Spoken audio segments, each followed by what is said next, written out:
नमस्कार, स्वागत है आपका। आप देख रहे सी न्यूज़ भारत। मैं हूं आपके साथ इशिता। वक्त हो गया है राजस्थान बुलेटिन का।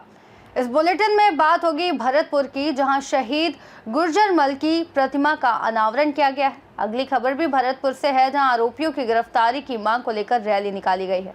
ऐसी तमाम खबरों पे विस्तार से बात करेंगे। खबर भरतपुर से, जहां ग्राम श्यामपुरा में शहीद गुर्जरमल की प्रतिमा अनावरण समारोह में गृह राज्य मंत्री जवाहर सिंह बेढम ने कहा कि देश के लिए शहीद हुए वीर जवान सदैव पूजनीय रहेंगे। उनके बलिदान को कभी नहीं भुलाया जा सकता। उन्होंने युवाओं से शहीदों से प्रेरणा लेकर देश सेवा में आने का आह्वान किया और ऑपरेशन सिंदूर में भारतीय सेना की वीरता का उल्लेख किया। इस अवसर पर शहीद की वीरांगना और परिजनों को सम्मानित किया गया और प्रतिमा पर पुष्प चक्र अर्पित कर उन्हें नमन किया गया। कार्यक्रम में विधायक अतुल प्रधान, जिलाध्यक्ष शिवानी दायमा, महेंद्र सिंह खेड़ा सहित कई प्रतिनिधि जनप्रतिनिधि उपस्थित रहे। राज्य मंत्री ने कहा कि मुख्यमंत्री भजन लाल शर्मा के नेतृत्व में सरकार शहीद परिवारों सहित युवाओं, किसानों और महिलाओं के कल्याण के लिए निरंतर कार्य कर रही है। भरतपुर से सीमी संवाददाता देवेंद्र सिंह सोलंकी की रिपोर्ट।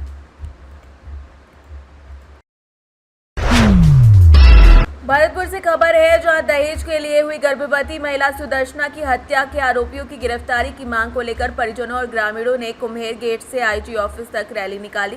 पीहर पक्ष ने ससुराल वालों पर कार की डिमांड पूरी न होने पर सुदर्शना की पीट कर हत्या कर आरोप लगाया। उन्होंने बताया कि सुदर्शना की शादी दिसंबर 2024 में दिलीप सिंह से हुई थी और ससुराल पक्ष लगातार दहेज के लिए उसे प्रताड़ित करता रहा। मृतका 7 महीने की गर्भवती थी। परिजनों ने पुलिस पर आरोप लगाया कि मुख्य आरोपी दिलीप को पकड़ने के बावजूद उसे सिर्फ डिटेन किया गया है। हत्या में उपयोग हुए वाहन भी जब्त नहीं किए गए। मामले की निष्पक्ष जांच की मांग को लेकर परिजनों ने सीओ मनोज कुमार की जांच पर आपत्ति जताई, जिसके बाद आईजी ने जांच सीओ पंकज यादव को सौंप दी। रैली के मद्देनजर आईजी ऑफिस के बाहर बैरिकेडिंग कर पुलिस बल तैनात रहा। जो कि 7 महीने की गर्भवती थी और एक आंखोली का दिलीप सिंह फौजी था, उसने उसको भूड़ को और उसको हत्या कर दी। ना तो अभी तक अपराधी एक भी गिरफ्तार किया है। जो दिलीप सिंह हमने ही पकड़ के गिरफ्तार करवाया था, दिलीप सिंह को हमने ही पकड़ के पुलिस को दिया था। अब तक कोई नहीं। 11 अपराधी खुले घूम रहे हैं, चैलेंज मार रहे हैं कि हमारा कुछ भी बिगाड़ लो हम धनबल के प्रयोग पे। और सब दुनिया भर को इनको दहेज दियो, फिर भी लाली को कार के कारण मार दियो। अब सर ना तो बाकी जगह की पतो पड़ रही कहाँ मारी गई है, और ना उसके बाद अपराधी हतारे। और साहब माँ मतलब देखो साहब प्रभावित है को 2 साल में बाबू की हत्या हुई है। मात्र 8 महीने अभी शादी हुए हैं, दिसंबर में शादी हुई है और 22 अगस्त की रात को इन्होंने मार दिया। मेरी बेटी का फ़ोन आया था वहाँ से कि मैं ताऊ जी मेरे बहुत जोर की उन्होंने कोई गोली दे दी है और बातें मेरे पेट में मतलब दर्द हो रहा, पेन हो रहा है। तो मैं यहाँ चिल्ला रही हूँ, लेकिन यहाँ ना तो कोई ननद वगैरह कोई भी नहीं सुन रहा है। सभी मतलब कानों पर ठीकरी धरे हुए हैं। फिर रो रही है माँ, तो किसी ने जैसे तैसे कह के उसको भिजवाया।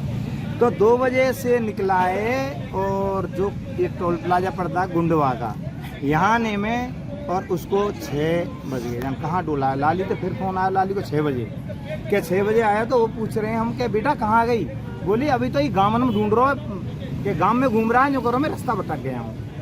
अब आया है टोल पे, तुम टोल पे। हम टोल पे गए तो टोल पे कोई नहीं मिला था। उसके बाद फ़ोन किए हमने, लगातार फ़ोन किए सही 8:30 बजे तक, 6 बजे से दे फोन 100-200 फ़ोन और उनके भैया के पूरे गांव के इनके फ़ोन करवाए, लेकिन उन्होंने फ़ोन नहीं उठाया। फिर साहब हमने कोई लोकेशन ली है, अब जैसे पत्रकार महोदय अनुभवी महानुभावन से, तो उन्होंने लोकेशन दी, जगी ने ट्रैक की, जगी ने रेलवे की, हमने क्या हत्या कर दी चोरी की। हम आगे वहाँ ट्रैक पे।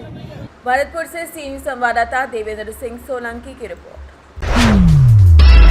जयपुर के विक्रम बाल निकेतन बाबा हरिचंद्र मार्ग पर बुद्धि लगाओ इनाम जीतो प्रतियोगिता का आयोजन किया गया, जिसमें बच्चों ने ब्लैक बोर्ड पर दी गई पहेलियों और कोष्ठक जैसे चार्जर, हवाई जहाज, हलवाई, संतान, नौटंकी आदि में अपनी बुद्धिमत्ता का परिचय दिया।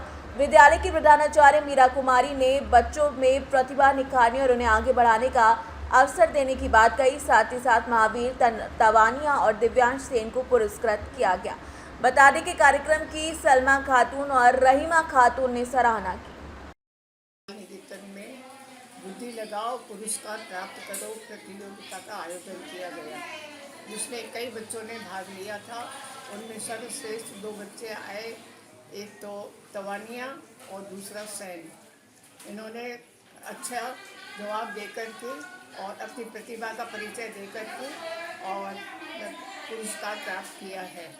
हम इनके उज्जवल भविष्य की कामना करते हैं और हम ये चाहते हैं कि इस तरह के आयोजन है समय समय पर विद्यालय में हो, जिससे कि बच्चों का विकास हो, बच्चों की बुद्धि का भी विकास हो और इनमें एक प्रोत्साहन भी उत्पन्न हो, जो हमेशा इनको तरोताज़ा रखे और ये खुश मिजाज भी रहे और अपनी बुद्धि को बढ़ाते रहें। बेटा आप क्या कहना चाहते हैं इस प्रतियोगिता के बारे में? बच्चे कहना चाहता हूँ कि ये पुरस्कार हमारे स्कूल में बार बार हो और हमें ज्ञान मिले और हमारे दोस्त भी ये पुरस्कार जीते। आप क्या कहना चाहेंगे? कैसे लगा आपको इनाम जीतकर?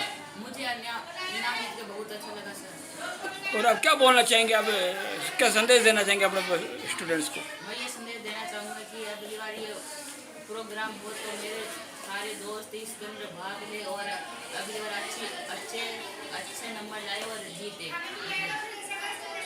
जयपुर से सी न्यूज़ संवाददाता भगवान दास शर्मा की रिपोर्ट।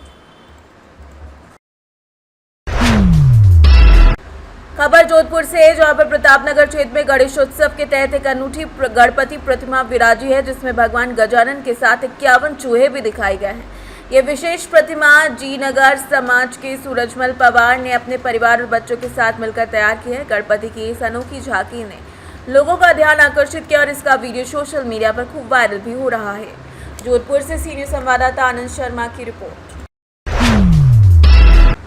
लाखेरी से खबर है, जो पिछले 8 दिनों से बिजली और पानी की किल्लत झेल रहे 80 गांवों में हजारों ग्रामीण अंधेरे में जीवन जीने को मजबूर है। मेष नदी की बाढ़ से बिजली के खंभे गिर गए, जिससे 12 पंचायतों में बिजली आपूर्ति ठप हो गई। पानी के लिए तरसते ग्रामीणों को गेहूं पिसवाने भी 10 किलोमीटर दूर जाना पड़ता है।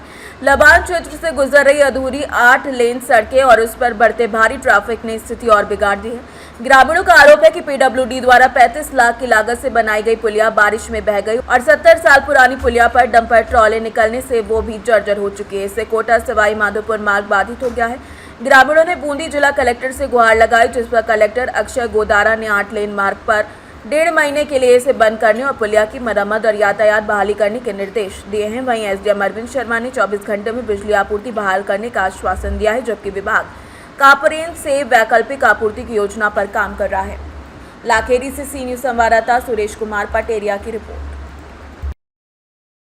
बुलेटिन में फिलहाल के लिए इतना ही। देश और दुनिया की तमाम बड़ी जानकारियों के लिए देखते रहिए सी न्यूज़ भारत।